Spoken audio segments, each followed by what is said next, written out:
Nunca olvidaré el momento en que la abogada Amalia leyó el testamento de mi difunta esposa Marta y mi hijo Pablo se rió mientras recibía $7.900.000. Yo, José, un hombre de 71 años que había dedicado toda su vida a ese muchacho, recibí apenas $10. 10 miserables dólares con una nota que decía, vaya a trabajar para ganarse lo suyo. Mi nuera Mónica me miró con una sonrisa irónica que nunca podré borrar de mi memoria y dijo en voz alta para que todos en esa oficina escucharan, algunos suegros simplemente no tienen valor. Pablo soltó una carcajada, palmeando la espalda de su esposa como si acabara de escuchar el mejor chiste del mundo. Pero entonces la abogada Amalia sacó un sobresellado que mi Marta había dejado con instrucciones específicas de abrirlo solo después de la lectura inicial. Cuando Amalia comenzó a leer lo que había dentro, Pablo dejó de reír. Y entonces empezó a gritar. Pero para entender cómo llegué a ese momento de humillación absoluta seguido de la mayor sorpresa de mi vida, necesito contarles toda la historia desde el principio. Necesito que conozcan quién era yo, quién era Marta, y cómo un amor de 48 años pudo ser tan sabio que siguió protegiéndome incluso después de la muerte. Porque lo que pasó en esa oficina no fue solo la lectura de un testamento. Fue el momento en que descubrí que mi esposa me conocía mejor que yo mismo, que había planeado cada detalle, que había visto cosas que yo me negaba a aceptar.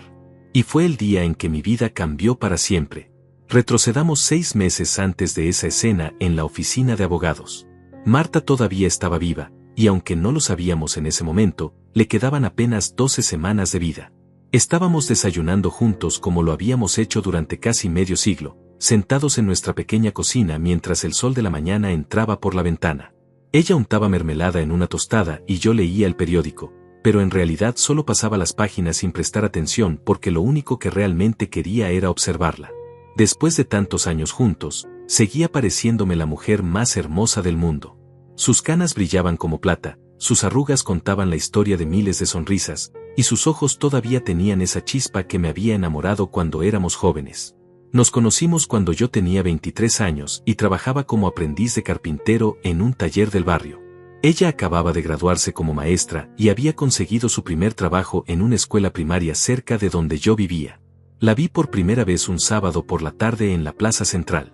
Llevaba un vestido azul claro con pequeñas flores blancas, y estaba sentada en una banca leyendo un libro bajo la sombra de un árbol. Me quedé paralizado observándola durante 15 minutos completos, hasta que mi amigo Raúl me empujó y me dijo que dejara de comportarme como un idiota y fuera a hablarle. Me tomó 3 intentos juntar el coraje suficiente para acercarme. Cuando finalmente llegué a su banca, mi cerebro se desconectó completamente.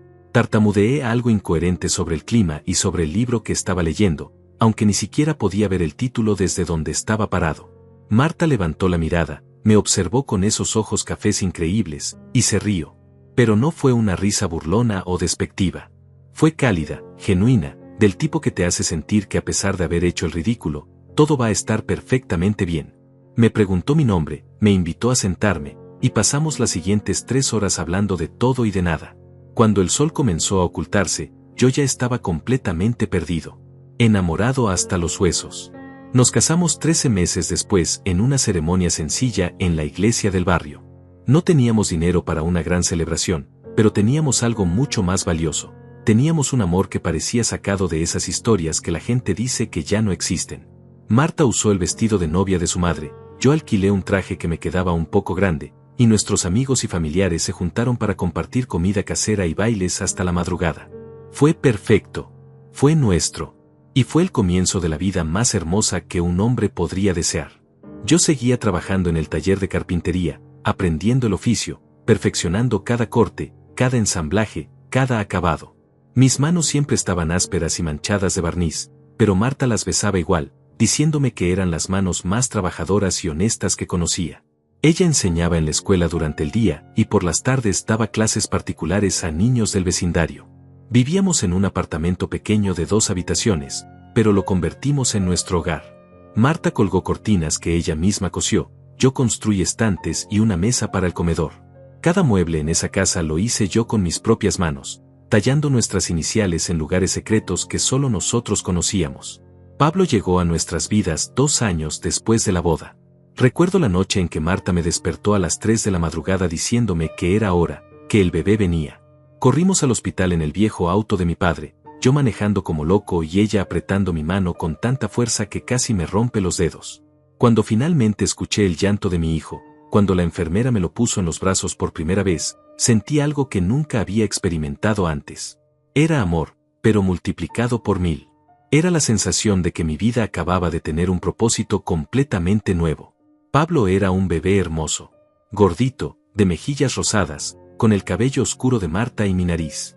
Lloraba poco, sonreía mucho, y cada vez que llegaba a casa después del trabajo, extendía sus bracitos hacia mí aunque yo estuviera cubierto de aserrín y oliera a madera y sudor. Marta lo cuidaba con una devoción absoluta, cantándole canciones de cuna por las noches, leyéndole cuentos desde que era tan pequeño que ni siquiera podía entender las palabras. Yo le construí una cuna con madera de cerezo, tallando su nombre en la cabecera junto con la fecha de su nacimiento. Esa cuna se convirtió en mi obra maestra, no por la técnica, sino por el amor que puse en cada detalle. Queríamos darle todo lo que nosotros no habíamos tenido, todas las oportunidades que se nos habían negado. Marta y yo habíamos crecido en familias trabajadoras donde el dinero siempre era escaso, donde los sueños a veces tenían que posponerse indefinidamente por la dura realidad. No queríamos eso para Pablo. Queríamos que estudiara en buenas escuelas, que tuviera libros nuevos en lugar de usados, que pudiera participar en actividades extracurriculares, que nunca sintiera la angustia de no tener lo suficiente. Y lo conseguimos. Pablo creció rodeado de amor y oportunidades. Pagamos su educación en colegios privados, sus uniformes, sus materiales. Marta daba clases extras todas las tardes después de su trabajo regular, llegando a casa agotada pero sonriendo cuando Pablo le mostraba sus calificaciones. Yo aceptaba trabajos de carpintería los fines de semana, construyendo muebles para vecinos, reparando puertas, haciendo lo que fuera necesario para que el dinero alcanzara. Nunca le dijimos cuánto nos costaba, nunca dejamos que viera nuestro cansancio. Queríamos que se sintiera seguro, que supiera que sus padres siempre estarían ahí sosteniéndolo. Cuando Pablo terminó la secundaria con honores, lloramos de orgullo. Marta organizó una pequeña fiesta en casa e invitó a todos nuestros amigos y familiares. Yo di un discurso torpe y emocional donde casi no pude terminar las frases porque el nudo en mi garganta era demasiado grande. Mi hijo había logrado algo que yo nunca tuve la oportunidad de alcanzar, una educación completa y la posibilidad de ir a la universidad. Entonces llegó el momento de elegir su carrera, y Pablo decidió estudiar administración de empresas en una universidad privada prestigiosa que costaba una fortuna. Recuerdo la noche en que nos sentamos los tres a hablar sobre la colegiatura. Pablo tenía la carta de aceptación en las manos y sus ojos brillaban de emoción, pero también había preocupación en su rostro. Sabía que era caro, sabía que para nosotros sería un sacrificio enorme. Marta lo miró con esa sonrisa tranquilizadora que siempre tenía y le dijo: «Hijo, tú solo preocúpate por estudiar y ser el mejor. Nosotros nos encargamos del resto». Y eso hicimos. Durante 5 años, nos encargamos del resto. Marta tomó un segundo trabajo dando tutorías privadas por las noches, y yo trabajaba desde las 6 de la mañana hasta las 10 de la noche algunos días. Comíamos simple, no nos comprábamos ropa nueva, cancelamos nuestro pequeño viaje anual a la playa. Pero veíamos a Pablo avanzar, crecer, convertirse en un profesional, y eso hacía que cada sacrificio valiera la pena. El día de su graduación universitaria fue uno de los más felices de mi vida. Ver a mi hijo con su toga y birrete, escuchar su nombre cuando le entregaron el diploma, verlo sonreír con ese orgullo que solo viene del trabajo bien hecho, fue mágico. Marta lloró tanto que tuve que prestarle mi pañuelo, y luego el suyo, y finalmente terminamos usando servilletas de papel. Pablo nos abrazó con fuerza y nos susurró al oído: «Gracias por todo, papá, mamá. Nunca olvidaré lo que han hecho por mí». En ese momento, yo creí cada palabra. Pensé que nuestro vínculo era inquebrantable, que todo el amor y sacrificio que habíamos sembrado durante 23 años había creado raíces profundas e inamovibles. Pablo consiguió un excelente trabajo en una empresa de consultoría apenas 2 meses después de graduarse. El sueldo era más de lo que Marta y yo ganábamos juntos. Estábamos tan orgullosos que no cabíamos de felicidad. Nos invitó a cenar a un restaurante elegante para celebrar, y esa noche conocimos por primera vez a Mónica. Ella llegó al restaurante con tacones altísimos y un traje negro que probablemente costaba más que mi salario de un mes. Tenía el cabello perfectamente peinado, maquillaje impecable, y esa manera de hablar que tienen las personas que están acostumbradas a que todos las escuchen con atención. Cuando Pablo nos la presentó como su novia, algo dentro de mí se revolvió incómodo. No era su apariencia física, que era innegablemente atractiva. Era algo en sus ojos, en la forma en que nos evaluó con una sola mirada de arriba abajo, en cómo su sonrisa no llegaba hasta sus ojos. Extendió su mano para saludarme y noté que se estremeció ligeramente cuando sintió la aspereza de mis manos de carpintero. La conversación durante la cena fue tensa. Mónica hablaba de viajes internacionales, de marcas de lujo que yo no conocía, de restaurantes exclusivos y contactos importantes. Cuando le pregunté sobre su familia, respondió vagamente que su padre era empresario y su madre diseñadora, sin dar muchos detalles. Marta, siempre intentando ver lo mejor en las personas, me apretó la mano por debajo de la mesa cuando notó mi tensión. Esa noche, de regreso a casa, me preguntó qué pensaba de Mónica. Le dije honestamente que algo no me gustaba, que sentía que nos miraba como si fuéramos inferiores. Marta suspiró y me recordó que Pablo era un adulto, que tenía derecho a elegir su pareja, y que tal vez Mónica solo estaba nerviosa por conocernos. Le prometí darle una oportunidad, aunque mi instinto me gritaba que tuviera cuidado. Los meses siguientes confirmaron mis sospechas. Pablo y Mónica se veían cada vez más seguido, y las pocas veces que venían a visitarnos, Mónica siempre encontraba algo que criticar.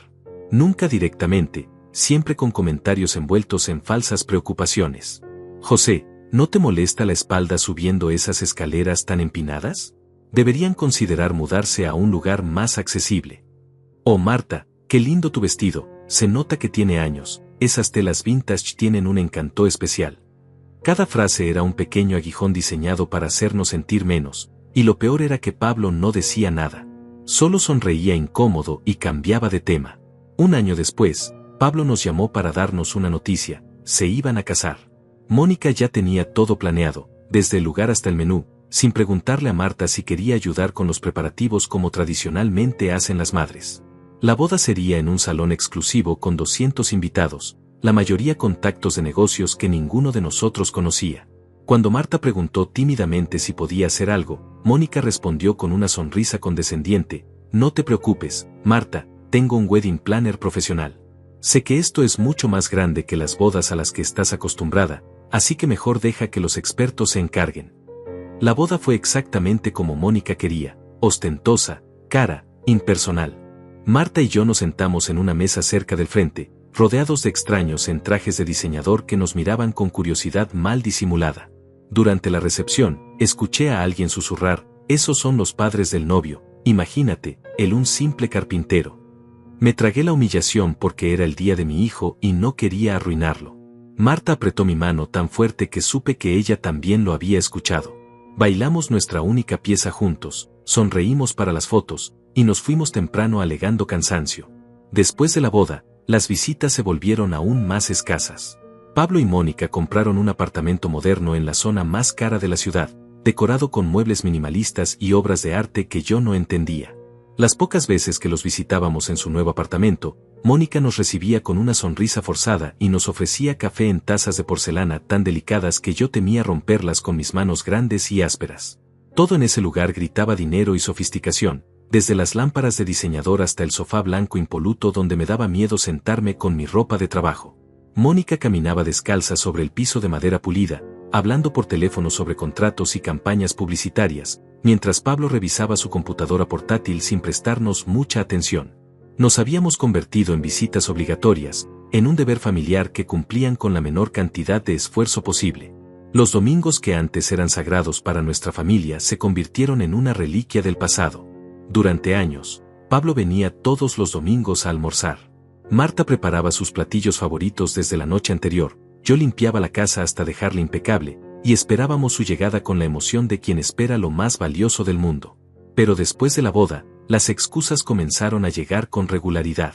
Tenemos una comida de negocios, Mónica no se siente bien, estamos muy cansados del viaje, tenemos que visitar a los padres de Mónica.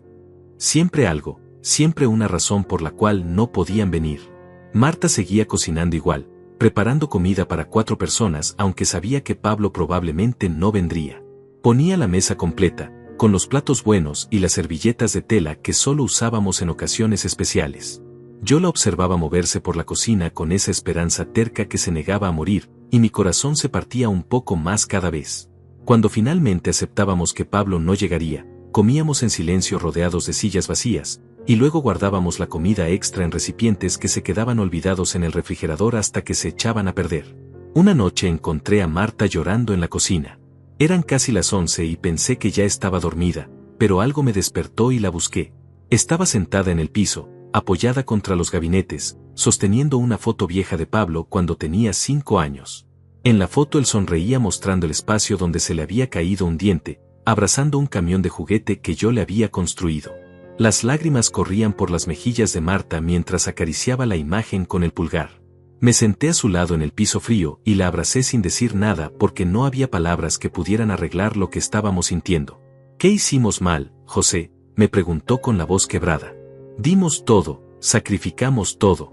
¿Por qué no es suficiente? ¿Por qué ya no quiere estar con nosotros? No supe qué responder porque yo me hacía las mismas preguntas todas las noches antes de dormir.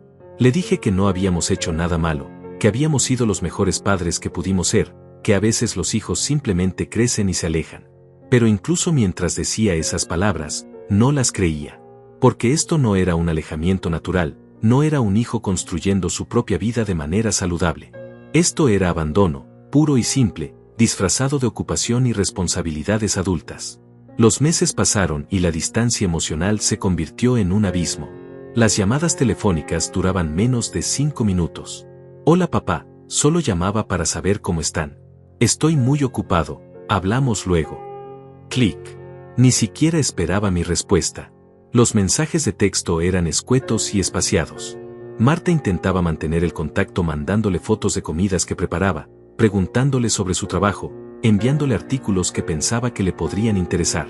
Pablo respondía con emojis o con mensajes de una sola palabra. Genial. Bien.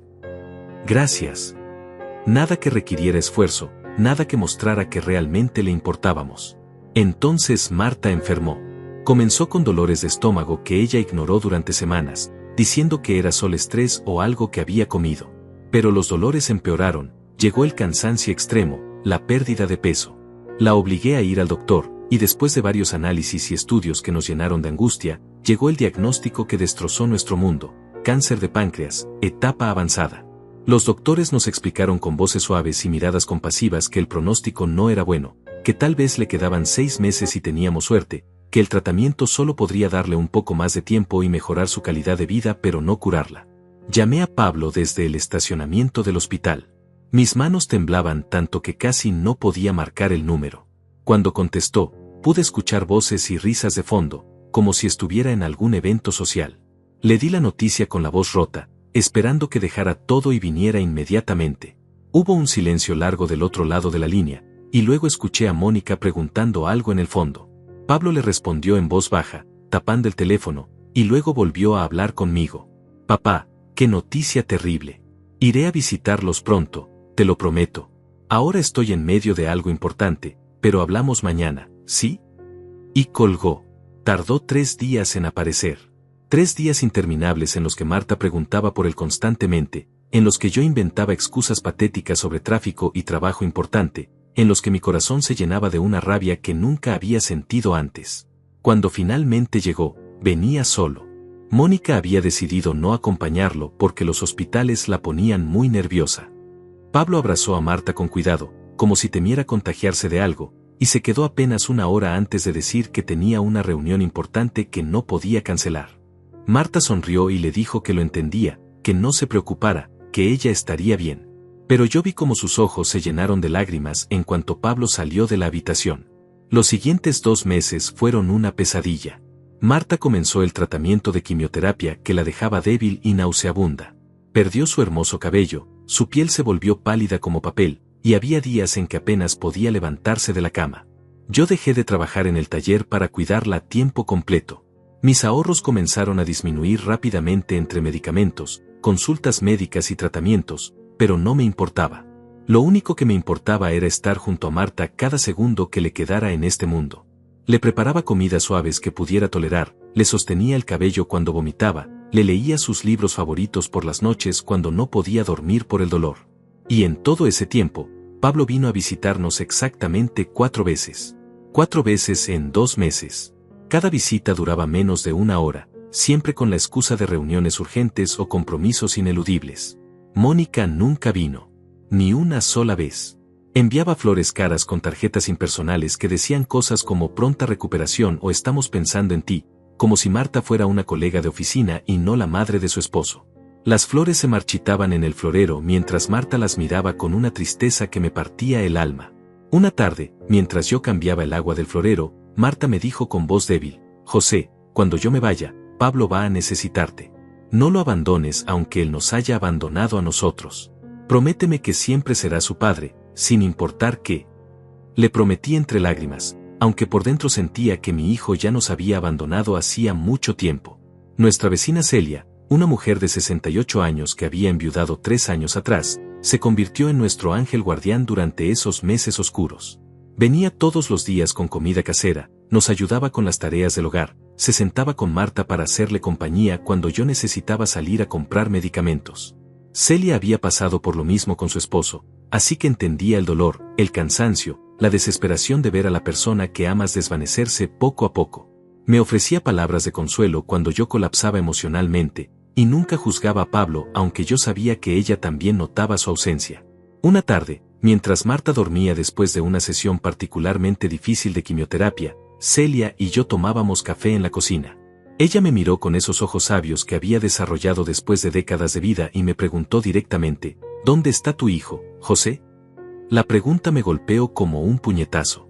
Traté de inventar excusas, de defender a Pablo como había estado haciendo durante meses, pero las palabras se me atascaron en la garganta. Finalmente admití la verdad: no lo sé, Celia. Mi hijo está vivo, está sano, vive a menos de 1 hora de aquí, pero es como si estuviera en otro planeta. Su madre se está muriendo y él prefiere quedarse en su apartamento de lujo con esa mujer que nos desprecia. Celia asintió lentamente, sin sorpresa, como si ya supiera la respuesta antes de preguntar. Entonces me dijo algo que nunca olvidaré: José, a veces los hijos que más amamos son los que más nos decepcionan. Pero eso no significa que tú tengas que quedarte aquí sufriendo solo. Tengo una casa pequeña en el campo, a 2 horas de la ciudad. Está vacía desde que mi esposo murió. Cuando llegue el momento, quiero que consideres irte allá por un tiempo. Para sanar, para procesar, para recordar quién eres más allá de ser padre. Le agradecí el ofrecimiento, pero le dije que no podía imaginar dejar mi casa, los recuerdos de toda una vida. Ella simplemente apretó mi mano y dijo: solo piénsalo. Las semanas pasaron y Marta empeoró. Los doctores nos dijeron que ya no había nada más que hacer, que el cáncer se había extendido demasiado, que era cuestión de días o tal vez semanas. Llamé a Pablo y esta vez no acepté excusas. Le dije que si no venía inmediatamente, si no pasaba tiempo con su madre mientras todavía podía, se arrepentiría el resto de su vida. Algo en mi tono debe haberlo asustado porque prometió venir esa misma noche. Y cumplió. Llegó alrededor de las 8, pero no venía solo. Traía a Mónica. Marta estaba acostada en nuestra cama, conectada a una máquina de oxígeno que la ayudaba a respirar. Había perdido tanto peso que parecía frágil como el cristal. Pero cuando vio a Pablo, sus ojos se iluminaron con una felicidad que me destrozó porque sabía cuánto había anhelado este momento. Pablo se acercó a la cama y tomó su mano con cuidado. «Hola mamá», le dijo con voz suave. Marta sonrió y las lágrimas comenzaron a rodar por sus mejillas. «Hijo mío, viniste». Pablo asintió, claramente incómodo, sin saber qué decir o hacer. Mónica se quedó parada junto a la puerta, lo más lejos posible de la cama, con los brazos cruzados y una expresión de disgusto apenas disimulada. No saludó a Marta, no se acercó, no mostró ni una pizca de empatía o compasión. Después de unos minutos, sacó su teléfono y comenzó a revisar mensajes, como si estar en la habitación de una moribunda fuera solo otro compromiso aburrido que debía soportar. Quise gritarle, echarla de mi casa, decirle exactamente lo que pensaba de ella. Pero me contuve por Marta, porque no quería arruinar el poco tiempo que tenía con Pablo. Esa noche, después de que Marta se quedara dormida por los medicamentos para el dolor, le pedí a Pablo que habláramos en la sala. Mónica inmediatamente se levantó para acompañarlo, pero le dije firmemente que necesitaba hablar con mi hijo a solas. Ella me lanzó una mirada de odio puro antes de salir al balcón. Me senté frente a Pablo y le pregunté directamente: ¿por qué no has estado aquí? Tu madre te necesitaba, te necesita ahora, y tú has brillado por tu ausencia. Pablo evitó mi mirada, jugando con sus manos nerviosamente. He estado ocupado, papá. El trabajo ha sido una locura últimamente. Ocupado, repetí con amargura. Tu madre se está muriendo y tú has estado ocupado. ¿Sabes cuántas veces ha preguntado por ti? ¿Cuántas veces ha revisado su teléfono esperando tu llamada? ¿Cuántas veces ha llorado porque su único hijo no tiene tiempo para ella? Pablo finalmente me miró y vi algo en sus ojos que me heló la sangre: indiferencia. No había culpa real, no había arrepentimiento genuino. Solo incomodidad por estar siendo confrontado. Lo siento, papá. Intentaré venir más seguido, dijo con el mismo tono que usaría para prometer llamar a un cliente. Mónica entró en ese momento, interrumpiendo nuestra conversación. Pablo, ya es tarde. Tenemos que irnos.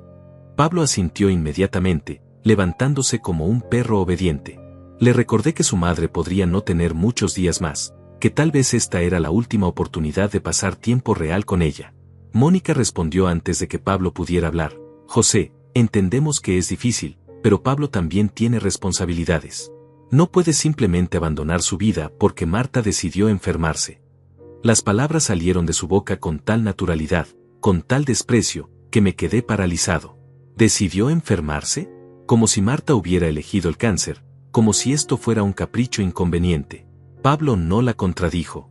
No defendió a su madre. Simplemente tomó su chaqueta y se dirigió a la puerta. Le dije que si se iba ahora, si abandonaba a su madre moribunda porque su esposa tenía prisa, nuestra relación nunca sería la misma. Pablo se detuvo por un momento, y pensé que finalmente reaccionaría, que encontraría algo de la decencia que Marta y yo le habíamos enseñado. Pero Mónica lo tomó del brazo y lo jaló suavemente. Vamos, amor. Tu padre está siendo dramático por el estrés. Y se fueron. Los vi subir a su auto de lujo y alejarse, dejándome solo con mi esposa moribunda y un dolor en el pecho que no tenía nada que ver con problemas cardíacos y todo que ver con un corazón completamente roto. Marta murió 3 días después de esa última visita de Pablo. Falleció en la madrugada, tranquilamente, mientras yo sostenía su mano y le susurraba cuánto la amaba. Sus últimas palabras fueron: cuida de Pablo, José. Y cuídate tú también. Prométeme que vas a ser feliz. Le prometí todo lo que me pidió, aunque no tenía idea de cómo iba a cumplir esa promesa. Cuando su respiración finalmente se detuvo, cuando su mano se volvió fría en la mía, sentí como si una parte esencial de mi alma se hubiera ido con ella. 48 años juntos, y de repente estaba completamente solo. El funeral fue pequeño. Vinieron algunos vecinos, antiguos compañeros de trabajo de Marta, algunos de mis colegas del taller. Celia estuvo a mi lado todo el tiempo, sosteniéndome cuando mis piernas amenazaban con colapsar. Pablo llegó tarde, con Mónica colgada de su brazo como si fuera un accesorio de moda. Ella llevaba un vestido negro carísimo y lentes de sol enormes, más apropiados para una premiere de cine que para un funeral. Durante la ceremonia, la vi revisar su teléfono discretamente. Pablo parecía genuinamente triste, con los ojos rojos e hinchados, pero cada vez que Mónica le susurraba algo al oído, él asentía obedientemente como un niño regañado. Después del entierro, Pablo se acercó a mí y me abrazó torpemente. Lo siento mucho, papá, me dijo. Por un momento, solo un breve momento, pensé que tal vez esto lo había cambiado, que tal vez la muerte de su madre lo haría despertar y darse cuenta de lo que realmente importaba en la vida. Pero entonces Mónica lo llamó con impaciencia porque tenían que irse, y Pablo me soltó inmediatamente. Me dijeron que me llamarían pronto para hablar sobre los asuntos pendientes, una forma fría de referirse a la herencia y las posesiones de Marta. Y se fueron, dejándome solo en el cementerio con Celia y unos cuantos vecinos compasivos. Los siguientes días fueron un borrón de dolor y trámites burocráticos. Celia prácticamente se mudó a mi casa para asegurarse de que comiera y durmiera. Una tarde, mientras yo revisaba sin mucho interés los documentos que Marta había dejado organizados en su escritorio, encontré una carta dirigida a mí con su letra perfecta. La abrí con manos temblorosas y comencé a leer.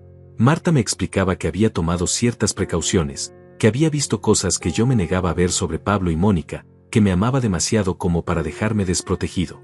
Me pedía que confiara en ella, que confiara en la abogada Amalia, y que no me preocupara porque ella se había asegurado de que todo estaría bien. La carta terminaba con: te amo, mi José. Ahora descansa, deja que yo te cuide una última vez desde donde esté. No entendí completamente lo que significaba hasta 2 semanas después, cuando recibí la llamada de Amalia citándome a su oficina para la lectura oficial del testamento. Pablo también sería notificado, por supuesto. La fecha se fijó para el día siguiente. Esa noche apenas dormí, dándole vueltas en mi cabeza a las palabras de Marta en su carta. ¿Qué había planeado? ¿Qué precauciones había tomado? Marta siempre había sido la inteligente de nuestra relación, la estratega, la que pensaba 3 pasos adelante. Pero yo no tenía idea de que hubiera estado preparando algo. Llegué a la oficina de Amalia exactamente a tiempo. Era un lugar sobrio y profesional, con estantes llenos de libros de derecho y diplomas enmarcados en las paredes.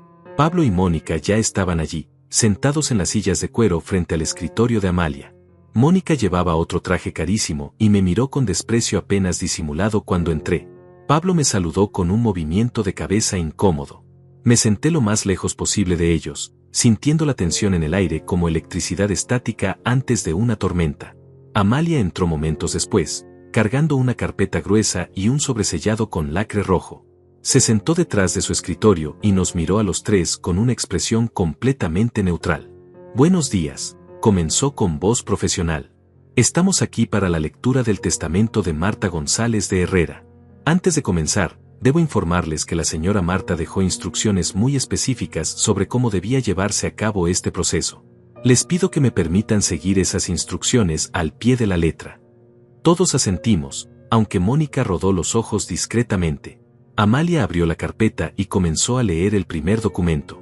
Su voz era clara y firme mientras detallaba los bienes de Marta, la casa donde vivíamos, una cuenta de ahorros que yo desconocía, algunas inversiones que aparentemente había hecho durante años sin decirme nada.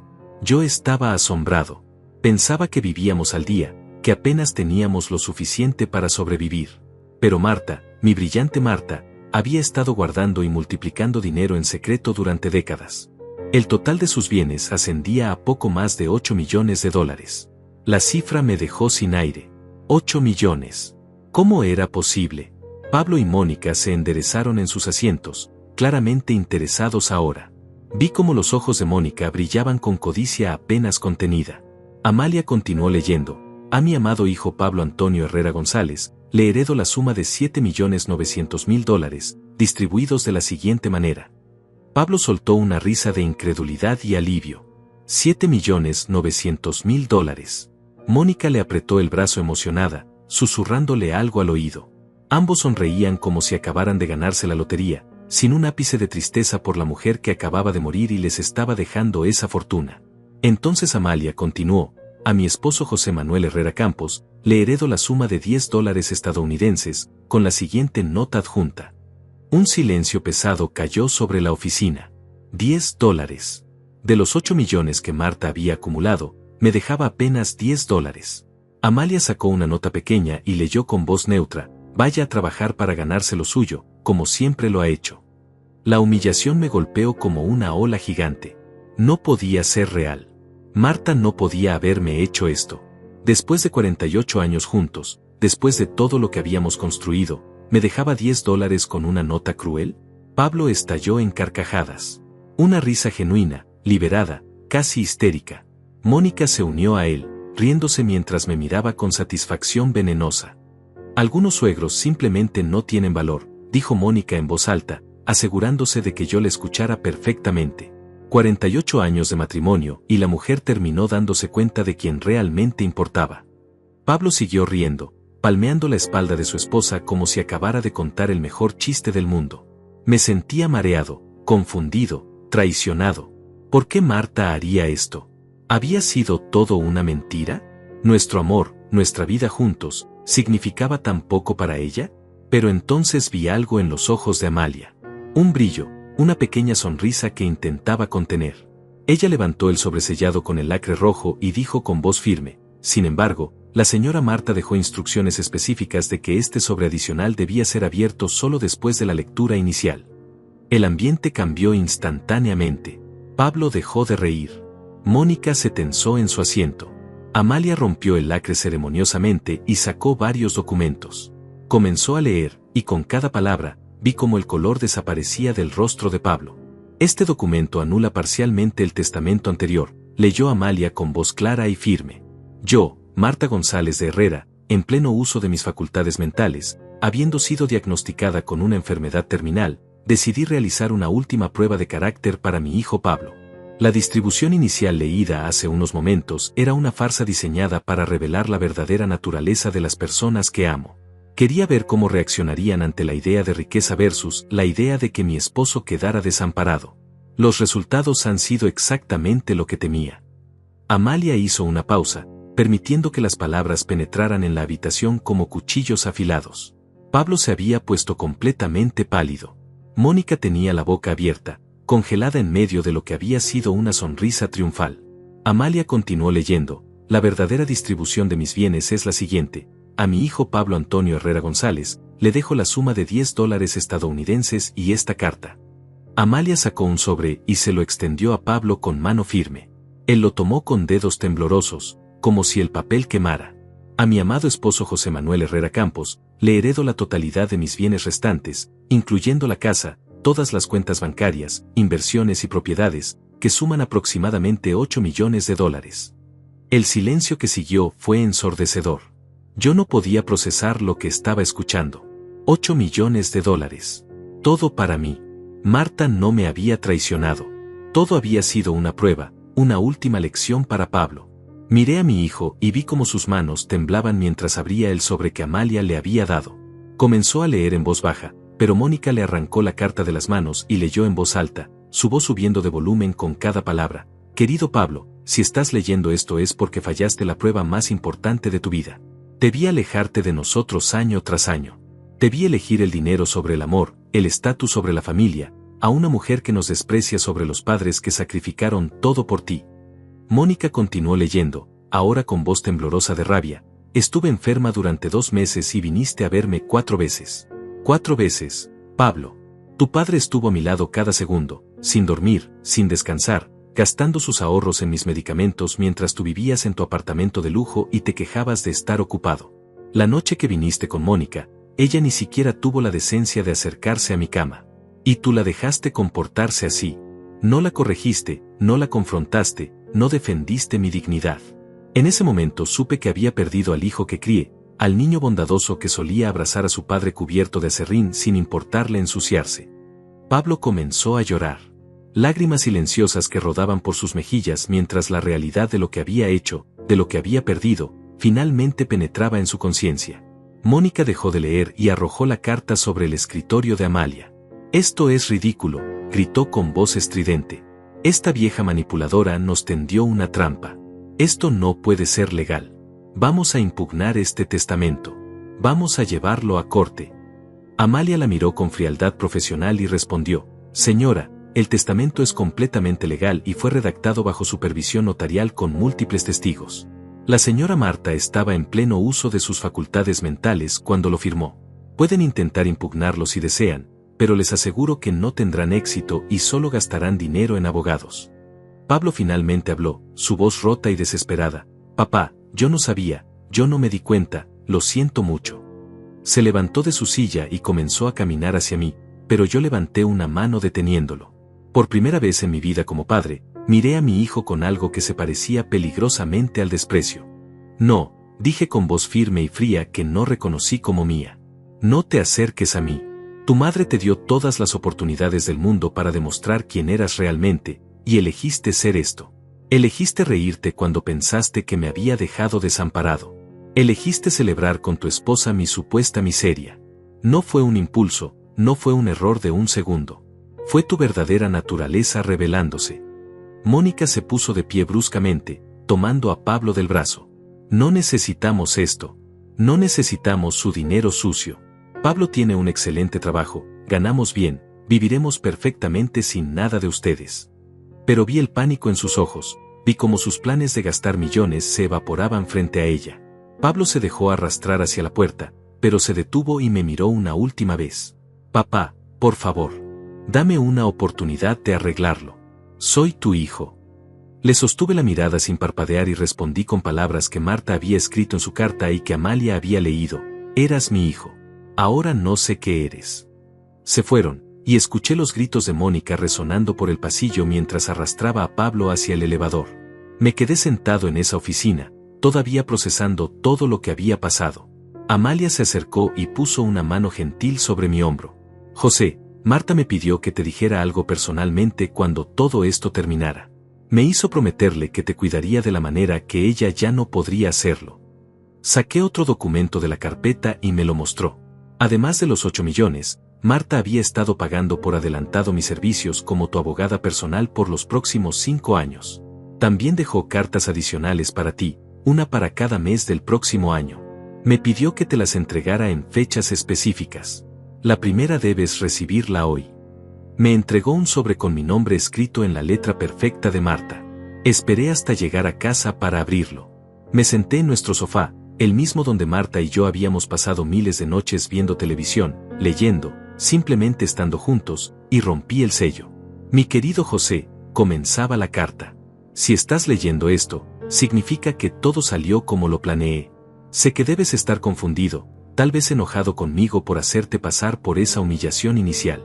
Pero necesitaba que Pablo mostrara su verdadero rostro, necesitaba que vieras lo que yo vi durante meses mientras estuve enferma. No quería que pasaras el resto de tu vida defendiendo a alguien que no te valoraba, sacrificándote por alguien que solo te veía como una carga. La carta continuaba: el dinero que te dejo no es solo dinero, José. Es libertad. Es la oportunidad de vivir los años que te quedan de la manera que siempre quisiste pero nunca pudiste porque estabas ocupado cuidando de todos los demás. Quiero que viajes, que conozcas lugares nuevos, que hagas cosas que siempre postergaste. Y más importante aún, quiero que te permitas ser feliz de nuevo. No me traicionarás si encuentras amor otra vez. De hecho, te lo ordeno. Encuentra a alguien que te valore, que te trate con la dignidad que mereces, que te haga sonreír como yo solía hacerlo. Prométeme que lo intentarás. Lloré mientras leía. Lloré por Marta, por Pablo, por todo lo que había sido y lo que nunca sería. Pero también había algo más en esas lágrimas. Había alivio. Marta me había dado permiso para soltar, para dejar ir la obligación de ser el padre eterno de un hijo que había dejado de ser mi hijo hacía mucho tiempo. La carta terminaba con: te amo, José. Siempre te amaré.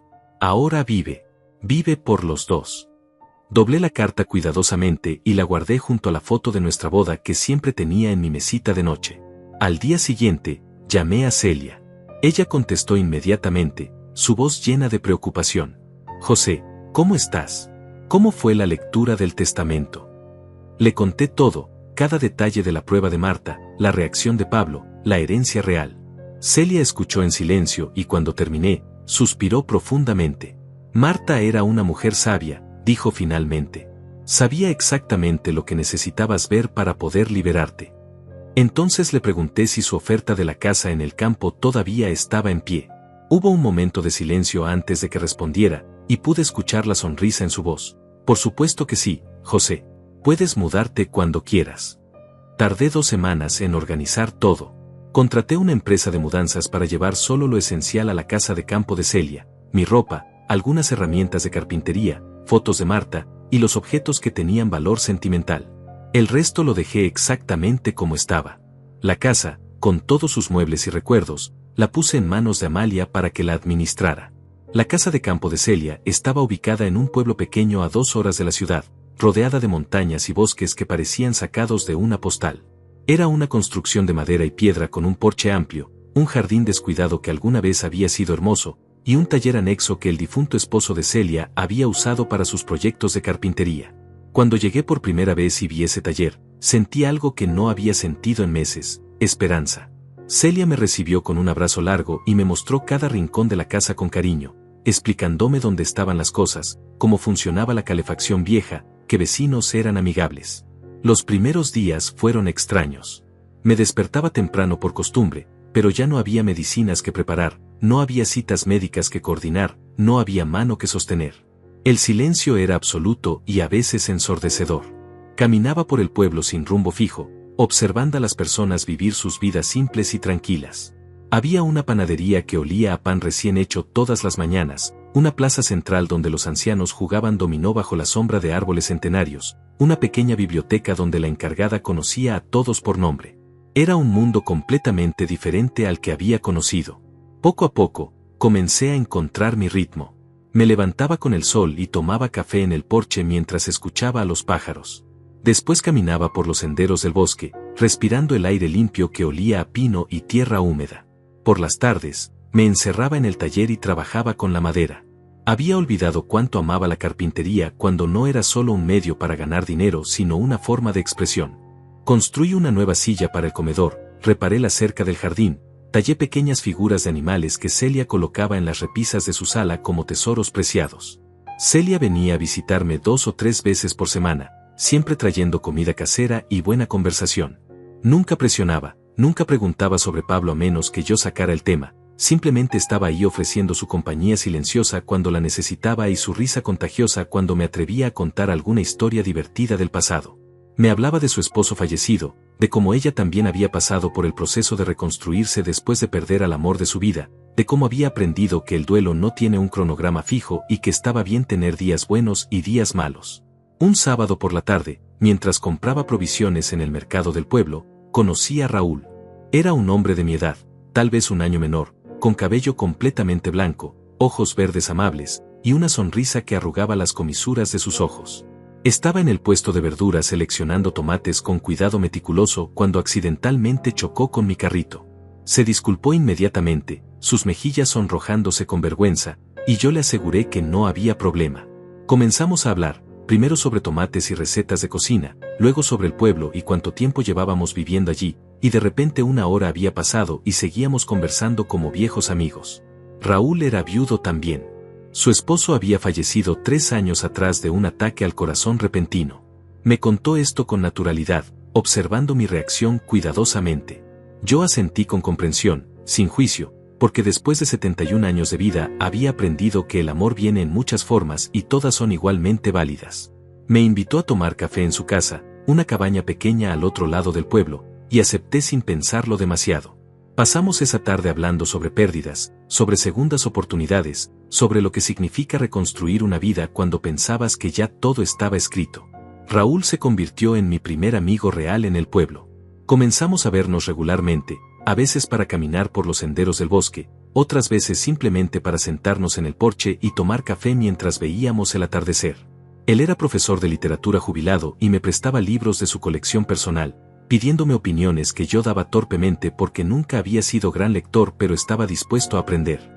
Yo le enseñaba carpintería básica y juntos construimos una banca nueva para su jardín. Había algo reconfortante en su presencia, algo que hacía que las horas pasaran sin que me diera cuenta. Había estado en el pueblo durante 3 meses cuando Pablo finalmente me encontró. Llamó a mi teléfono celular un martes por la tarde mientras yo estaba en el taller lijando una mesa. No reconocí el número al principio y casi no contesté, pero algo me hizo presionar el botón verde. «Papá», dijo su voz al otro lado, sonando pequeña y rota. «Papá, por favor no cuelgues. Necesito hablar contigo». Mi primer instinto fue exactamente eso, colgar y bloquear el número. Pero la curiosidad me ganó. «¿Qué quieres, Pablo?», pregunté con voz fría y cuidadosa. Escuché respiración pesada antes de que respondiera. «Papá, todo se ha ido al diablo. Mónica me dejó. Se llevó la mitad de nuestras cuentas bancarias y se fue con su entrenador personal. El apartamento está a mi nombre, pero no puedo pagar la hipoteca yo solo. Perdí mi trabajo hace 2 semanas porque la empresa está recortando personal. No tengo a nadie más. Te necesito». Las palabras salieron de su boca en una avalancha desesperada, atropellándose unas con otras. Sentí algo dentro de mí, no exactamente satisfacción por su sufrimiento, pero sí una sensación de justicia cósmica. «¿Y por qué crees que yo debería ayudarte?», pregunté simplemente. Hubo un largo silencio. Luego Pablo comenzó a llorar. No era llanto manipulador, eran sollozos genuinos de alguien que había tocado fondo. «Porque eres mi padre», dijo finalmente. «Porque cometí errores terribles, porque fui un hijo horrible, porque mamá tenía razón sobre todo, pero ahora ella no está y tú eres lo único que me queda. No te estoy pidiendo dinero, papá. Solo te pido una oportunidad de disculparme cara a cara, de intentar arreglar lo que rompí. Por favor». Su súplica me llegó, no voy a negarlo. 45 años de ser padre no desaparecen de la noche a la mañana, sin importar cuánto daño haya causado el hijo. Pero entonces recordé su risa en la oficina de Amalia. Recordé cómo celebró mi supuesta desgracia con Mónica. Recordé las 4 visitas en 2 meses mientras Marta agonizaba. Recordé años de indiferencia disfrazada de ocupación. «Pablo», dije con voz firme y clara, «tu madre me dejó una carta donde me pedía que viviera mi vida, que fuera feliz, que no me sacrificara más por personas que no me valoran. Y eso es exactamente lo que estoy haciendo. Has tenido 45 años para ser un buen hijo. Tuviste especialmente 2 meses críticos donde pudiste demostrar amor y compasión. Fallaste cada prueba. Ahora estás pagando las consecuencias de tus decisiones. Pero papá, comenzó a protestar. Lo interrumpí. No te voy a dar dinero. No voy a rescatarte de tu situación. Tienes 45 años, Pablo. Eres un adulto con educación universitaria que nosotros pagamos sacrificándonos durante años. Si perdiste tu trabajo, consigue otro. Si no puedes pagar tu apartamento de lujo, múdate a uno más pequeño. Aprende a vivir con tus medios, como tu madre y yo hicimos toda nuestra vida. Aprende lo que significa trabajar duro sin red de seguridad. Tal vez eso te enseñe algo que nosotros claramente fallamos en enseñarte: humildad. Pablo respiraba entrecortadamente del otro lado de la línea. ¿Entonces así termina? ¿Ya no soy tu hijo? La pregunta me dolió más de lo que esperaba, pero mantuve mi voz firme. Serás mi hijo biológico hasta el día que me muera. Pero la relación padre-hijo que teníamos, esa murió hace mucho tiempo y tú la mataste con cada decisión egoísta que tomaste. Si realmente quieres arreglarlo, si genuinamente quieres cambiar, entonces hazlo. Pero hazlo por ti mismo, no porque ahora me necesitas. Conviértete en el hombre que tu madre esperaba que fueras. Y cuando lo logres, si es que lo logras, tal vez entonces podamos hablar de nuevo. Colgué el teléfono antes de que Pablo pudiera responder y me quedé mirando la pantalla durante varios minutos, esperando sentir algo: culpa, arrepentimiento, tristeza. Pero lo único que sentí fue una extraña sensación de paz. Por primera vez en décadas, había puesto límites claros. Por primera vez, no había cedido ante la culpa de ser padre. Marta estaría orgullosa. Guardé el teléfono en mi bolsillo, respiré profundo el olor a madera y barniz del taller, y volví a mi trabajo. La mesa que estaba construyendo no se terminaría sola. Esa noche, Raúl vino a cenar.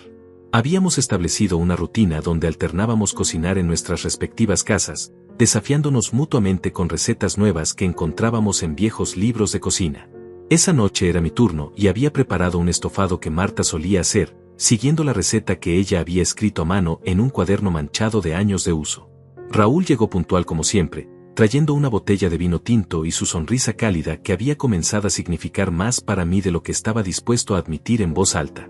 Mientras comíamos, le conté sobre la llamada de Pablo. Raúl escuchó sin interrumpir, asintiendo ocasionalmente, y cuando terminé mi relato, dejó su tenedor en el plato y me miró directamente a los ojos. Hiciste lo correcto, José. Sé que no se siente bien, sé que duele.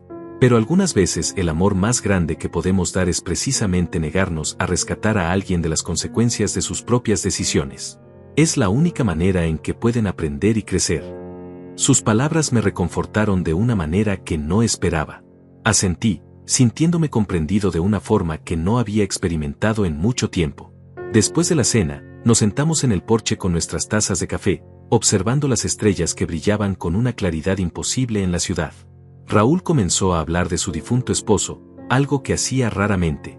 Me contó cómo se habían conocido en la universidad, cómo habían tenido que mantener su relación en secreto durante años debido a los prejuicios de la época, cómo finalmente habían podido vivir abiertamente cuando se mudaron a este pueblo pequeño donde la gente los aceptó con sorprendente calidez. Tuvimos 32 años juntos, dijo con voz suave. No fueron suficientes. Nunca son suficientes. Pero fueron buenos años, llenos de amor real. Me encontré contándole cosas que no le había contado a nadie, ni siquiera a Celia. Le hablé de la culpa que a veces sentía por estar vivo mientras Marta estaba muerta. Le confesé que había momentos en que me despertaba olvidando por un segundo que ella no estaba, alcanzando su lado de la cama solo para encontrarlo frío y vacío. Le admití que me asustaba la idea de ser feliz de nuevo, como si la felicidad fuera una traición a su memoria. Raúl me escuchó con paciencia infinita, y cuando terminé, puso su mano sobre la mía con gentileza. Marta te dio permiso para ser feliz, José. Está en su carta. No honras su memoria siendo miserable. La honras viviendo plenamente. Los meses pasaron y me encontré floreciendo de maneras que nunca imaginé posibles a los 71 años. El jardín que había estado descuidado cuando llegué ahora estaba lleno de flores y vegetales que Raúl y yo cultivábamos juntos. El taller se había convertido en mi santuario, donde creaba muebles que vendía en un pequeño mercado artesanal del pueblo. No necesitaba el dinero, por supuesto, pero me daba satisfacción crear algo con mis manos y ver cómo las personas apreciaban mi trabajo. Me había hecho conocido en el pueblo como el carpintero nuevo, y regularmente recibía encargos de mesas, sillas, estantes. Celia visitaba cada vez más seguido, y noté cómo su mirada se iluminaba cuando veía a Raúl y a mí juntos. Una tarde, después de que Raúl se fue, ella se quedó tomando té conmigo en la cocina y me preguntó directamente, ¿cuándo vas a admitir que estás enamorado de él? Casi escupí mi té. ¿Qué? No, Celia, somos solo amigos. Ella rió con esa risa conocedora que tienen las mujeres que han vivido demasiado como para creerse mentiras obvias. José, lo miras de la misma manera en que solías mirar a Marta. Y él te mira igual. La vida es demasiado corta para desperdiciarla negando lo que sientes. Sus palabras me persiguieron durante días. Comencé a observar mis propios sentimientos con más honestidad. La emoción que sentía cuando Raúl llegaba a visitarme. La calidez en mi pecho cuando reía con mis chistes malos. La manera en que buscaba excusas para tocar su mano o su hombro durante conversaciones. La forma en que me quedaba despierto por las noches pensando en él. Celia tenía razón. Me había enamorado de Raúl. A los 71 años, después de 48 años con Marta, había encontrado amor de nuevo. Y en lugar de sentirme culpable, sentía gratitud. Gratitud porque Marta me había liberado para vivir esto, porque me había dado permiso explícito para ser feliz. Una noche, después de una cena particularmente agradable donde habíamos cocinado juntos y reído hasta que nos dolía el estómago, Raúl se quedó más tarde de lo usual. Estábamos sentados en el sofá, más cerca de lo normal, y podía sentir el calor de su cuerpo junto al mío. La conversación se había vuelto más profunda, más personal. Él me confesó que había estado solo durante 3 años y que había aceptado que probablemente pasaría el resto de su vida así, hasta que me conoció. Cambiaste algo en mí, José, dijo con voz suave. Me hiciste recordar que todavía puedo sentir, que todavía hay espacio para la alegría. Mi corazón latía tan fuerte que estaba seguro de que podía escucharlo. Tomé su mano, entrelazando nuestros dedos, y finalmente dije las palabras que había estado guardando. Creo que me estoy enamorando de ti, Raúl. Y eso me aterroriza y me emociona al mismo tiempo. Él sonrió, esa sonrisa hermosa que arrugaba las comisuras de sus ojos, y se acercó más. Yo ya estoy enamorado de ti, respondió. Lo he estado desde hace meses. Nos besamos entonces, suave y cuidadosamente, como dos personas que han vivido lo suficiente para saber que el amor es algo precioso que debe tratarse con ternura. A partir de esa noche, nuestra relación cambió. Raúl prácticamente se mudó a mi casa, trayendo sus libros y su ropa poco a poco hasta que su presencia estaba en cada rincón. Desayunábamos juntos todas las mañanas, trabajábamos en el taller lado a lado por las tardes, nos acurrucábamos en el sofá por las noches mientras él leía en voz alta de sus libros favoritos. Era diferente a lo que había tenido con Marta, pero no menos valioso. Era amor en una etapa diferente de la vida, con sabiduría acumulada y cicatrices compartidas. El pueblo nos aceptó sin drama. Los vecinos nos saludaban como pareja cuando caminábamos por la plaza, nos invitaban juntos a cenas y eventos locales. Había una simplicidad en esa vida que nunca había conocido en la ciudad. Aquí nadie me juzgaba por mi pasado, nadie me conocía como el padre de Pablo o el esposo de Marta. Yo era simplemente José, el carpintero que vivía en la vieja casa de Celia con su pareja Raúl. 6 meses después de mudarme al pueblo, Pablo llamó de nuevo. Esta vez estaba más calmado, más sobrio en su tono. Papá, no estoy llamando para pedir nada. Solo quiero que sepas que conseguí trabajo. No es lo que tenía antes. Estoy trabajando en atención al cliente de una compañía de seguros. El sueldo es básico pero es honesto. Me mudé a un apartamento pequeño, de esos que tú y mamá hubieran aprobado. Y estoy yendo a terapia. Mucha terapia. Hizo una pausa. Estoy tratando de ser mejor, papá. Estoy tratando de entender cómo me convertí en la persona que fui y cómo puedo cambiar. Escuché sin interrumpir. Había algo diferente en su voz. Algo que sonaba a humildad genuina en lugar de desesperación manipuladora. Me alegro por ti, Pablo, dije finalmente. De verdad me alegro. Pero quiero que entiendas algo, estos cambios tienen que ser para ti, no para recuperar mi aprobación o mi dinero. Si realmente quieres ser mejor, hazlo porque es lo correcto, no porque esperas recompensa. Pablo suspiró. Lo sé, papá. Mi terapeuta me ha dicho lo mismo. Solo quería que supieras que lo estoy intentando. No espero tu perdón inmediato. Solo espero que algún día, tal vez, podamos tener algún tipo de relación de nuevo. Le dije que el tiempo lo diría, que las acciones hablan más que las palabras, que tendría que demostrar su cambio de manera consistente durante mucho tiempo antes de que pudiera considerar reconstruir algo con él. Colgamos sin drama, sin gritos, sin lágrimas. Era un comienzo, supongo. Un comienzo muy pequeño y frágil. Le conté a Raúl sobre la conversación esa noche. Él me abrazó y me dijo que sin importar lo que decidiera hacer respecto a Pablo, él estaría a mi lado. Esa seguridad, ese apoyo incondicional, era algo que no sabía que necesitaba hasta que lo tuve. 3 años pasaron desde aquel día horrible en la oficina de Amalia, 3 años desde que el testamento de Marta cambió el curso de mi vida de maneras que nunca hubiera imaginado posibles. Ahora tengo 74 años, y estoy sentado en el porche de la casa que ya no llamo la casa de Celia sino simplemente mi hogar, observando el amanecer pintar el cielo de naranja y rosa mientras Raúl prepara café en la cocina. Puedo escucharlo tararear una canción vieja, probablemente algo de los Beatles que le encanta, y ese sonido simple me llena de una felicidad tan profunda que a veces me asusta por su intensidad. El negocio de carpintería creció más de lo que esperaba. Lo que comenzó como un pasatiempo terapéutico se convirtió en Maderas Herrera, un pequeño taller donde ahora empleo a 2 jóvenes del pueblo que estaban buscando aprender un oficio. Les enseño todo lo que sé, de la misma manera en que mi maestro me enseñó hace más de 50 años. Creamos muebles a medida para clientes de toda la región, piezas únicas hechas con amor y paciencia. Raúl maneja la parte administrativa y de ventas, usando sus habilidades de comunicación para conseguir contratos con tiendas boutique de diseño. Trabajamos bien juntos, complementándonos de maneras que solo es posible cuando 2 personas realmente se conocen y se respetan. Celia se convirtió en parte de nuestra familia elegida. Viene a cenar todos los domingos, ese día que solía estar reservado para Pablo y que ahora está lleno de risas, buena comida y conversaciones que se extienden hasta tarde en la noche. A veces invitamos a otros vecinos, convirtiendo la cena en pequeñas celebraciones de la vida simple pero significativa que hemos construido.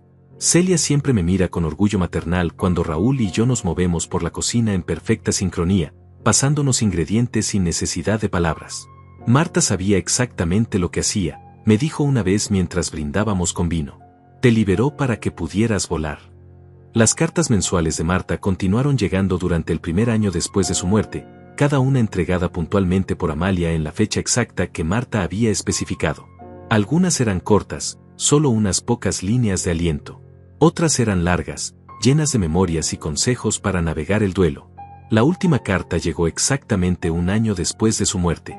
La abrí con manos temblorosas, sabiendo que sería la última vez que escucharía su voz de esta manera. Mi amado José, comenzaba. Si estás leyendo esto, significa que has sobrevivido el año más difícil. Estoy tan orgullosa de ti. Espero que hayas encontrado felicidad de nuevo. Espero que hayas aprendido a vivir para ti mismo.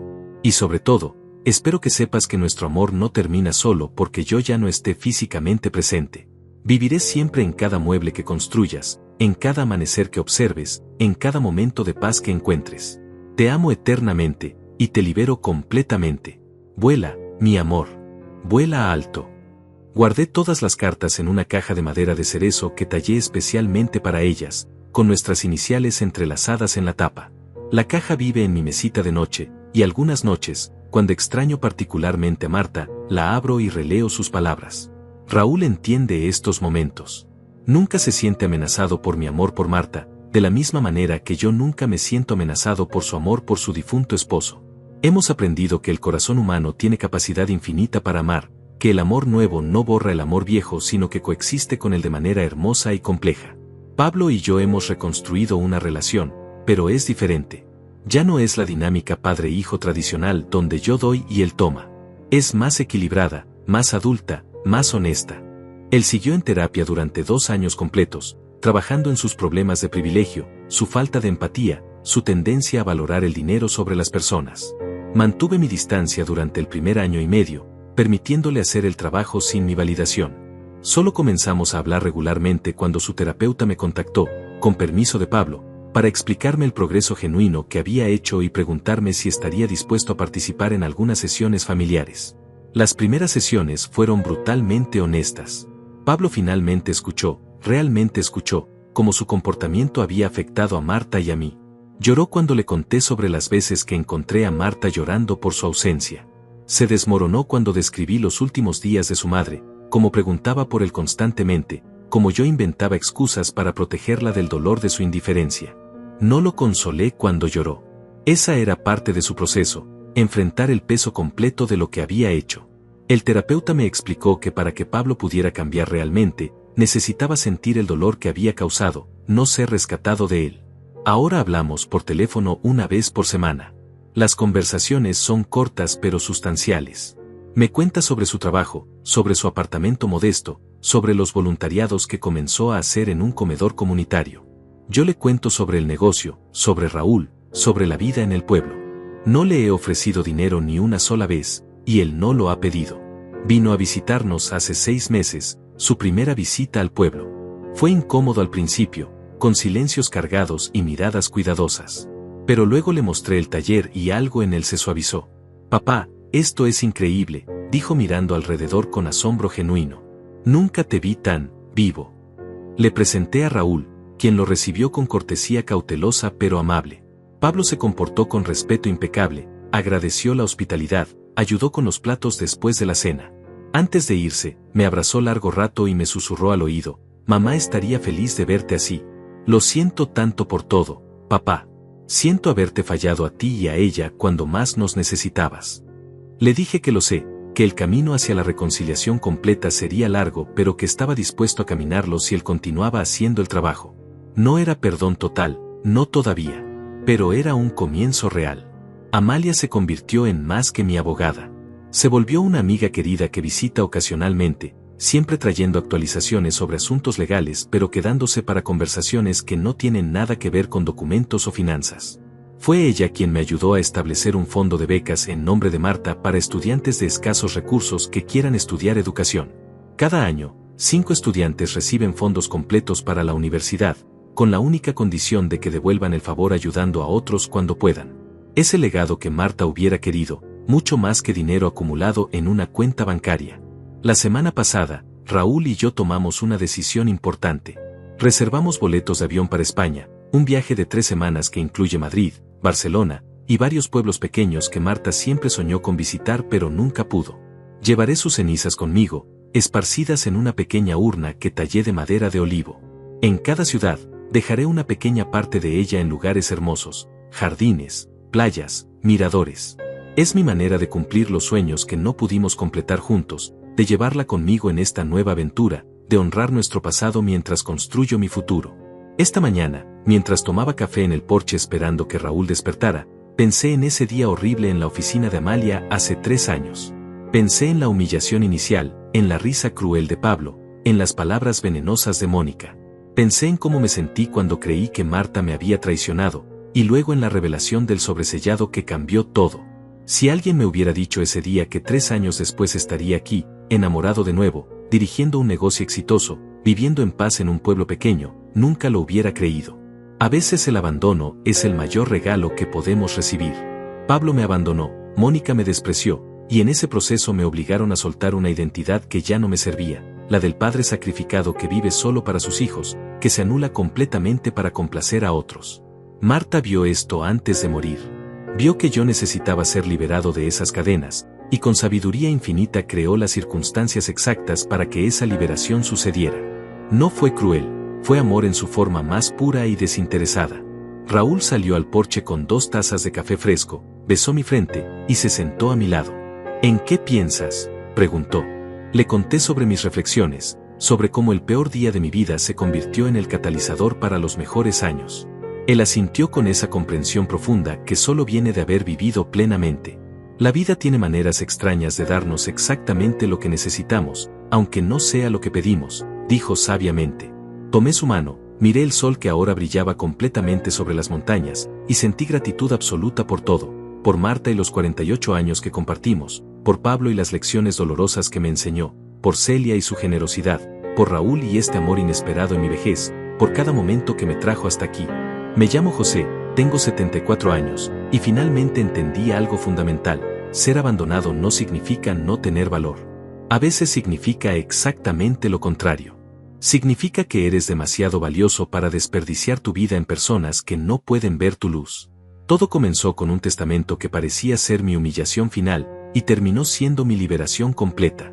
Y ahora, Con Raúl a mi lado y el mundo abierto frente a nosotros, estoy listo para volar tan alto como Marta siempre supo que podía.